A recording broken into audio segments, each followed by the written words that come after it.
Of course, there is no room for corruption in the judiciary. The moment we discover you, you have no space within the judiciary.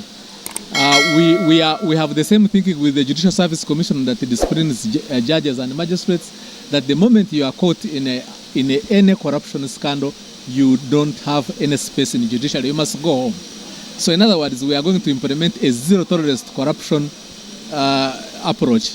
However, of course, as you know, corruption sometimes can be actual or it can be perceived. Sometimes what we think are corrupt practices are actually perceived corruption.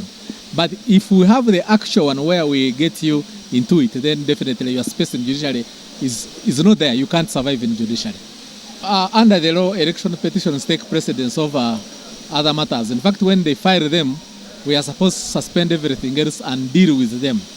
So ideally, what we are saying is that election petitions must be given priority so that the judges can complete them in time, and so that people can know whether that is a person who is validly elected or whether someone else should be actually occupying that position which was declared. And that is the essence of handling them quickly, so that the people's representatives should be those chosen by the people themselves. It has a sieving mechanism. If there is a mistake, for example, done at the lower level, it can be addressed at the higher level. Otherwise, you know, the independence of the judiciary presupposes that when a judicial officer is handling something, we cannot interfere even if we are bosses. So that's why there is that sieving mechanism of the hierarchy. So if something is done wrong at the lower level, it is addressed at the higher level. Usually, when one of the things we promote in the court system is what we call predictability. When someone comes into the court system, he should know what is the likely outcome. So now when it comes to sentencing, we don't want someone to commit murder and then one judge is sentencing him to 3 years, another one is giving him a life sentence. So we must have some form of uniformity. It might not be the same, but at least we must have some kind of range, especially for the same offenses, so that one judge does not acquit, for example, and then another one convicts, where the same offense actually has occurred of similar nature. So that's why we want to come up with a policy on uniformity of sentencing. Kind of like, of course, not all offenses are the same, but at least the offenses within the same aspect should have kind of an acceptable range. Because you see, ADR is a voluntary mechanism. For example, we can't force you to go for mediation. We can take you there, but if mediation doesn't succeed, you must come to this lengthy process which we use today. So it will be a multi-pronged approach. We use both systems. It doesn't mean that we are going to promote ADR only, and then those who don't want to go for it, we leave them in the corridor. No, this system we use will continue, but we would encourage more of ADR, because as you know, only 10% of the disputes do come to the court system. Because this is the Hill report which actually carried out that study. So meaning that 90% of the disputes are actually settled down there in the villages, in the rural areas, in our communities, in our cultural institutions, in our religious institutions. Some of them we never get to know. You will find, for example, in Islam, they have the Qadi courts which they implement within the mosques, but you will never know because they don't publish these things. But for us in the justice sector, we know that they do happen. So we shall use the multi-pronged approach. This current system, we can't do away with it. It's very difficult to do away with the system just like that. But we shall promote more alternative justice systems. Our judges retire with 80% of their emoluments. So, actually, if you look at our retired justices, you have seen some of them inside there. They look better than us who are in service. So I don't think that that's a proper analysis. So our government has really tried to care for the justices as retired, because in the past, a judge lives an isolated life when he's working. And now you have been in service for 20 years, isolated. Now when you get out, why they would grow old very fast is that you cannot join the business world. You cannot, because you've been away from the public.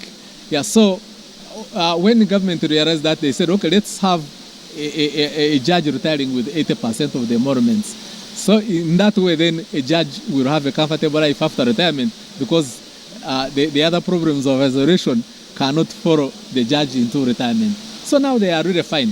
If you've seen them, many of them look younger than us who are serving. We now have counseling services for judges and magistrates. You see, what happened is that the job of a judge has a lot of trauma associated with it, especially when it comes to cases like murder. You know, when you are trying a murder case, you are going to have the police tendering in photos of, a chopped head, intestines out. You know, those photos, sometimes they can cause trauma. So we now have counseling services, which is a new approach. So that those who feel like they need to talk to someone to be, assisted mentally, psychologically, they can go and get those services. And that is a form of awareness we are trying to encourage. Of course, we can't send them to Butabika because Butabika itself is traumatic. When they see you entering Butabika and coming out, they will think that you have lost your wires.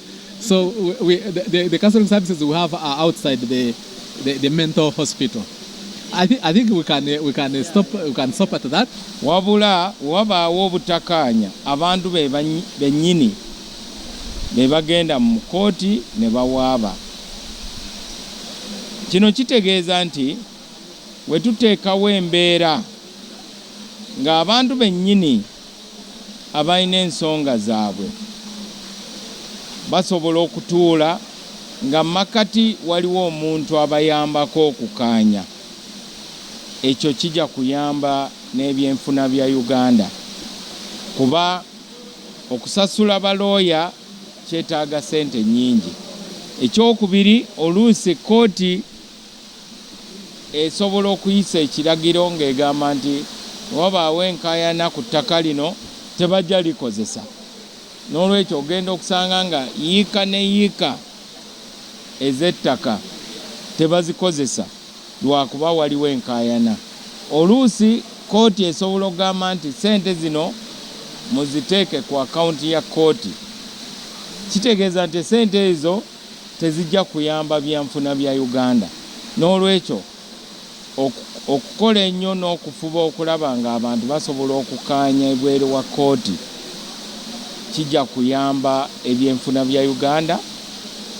N'abannansi bennyini bajja kuddaabiriza embeera gye babeeramu n'okukendeeza enkaayana. Kintu kino kye bayita wellness. Olina kubanga oli mulamu ng'omuntu,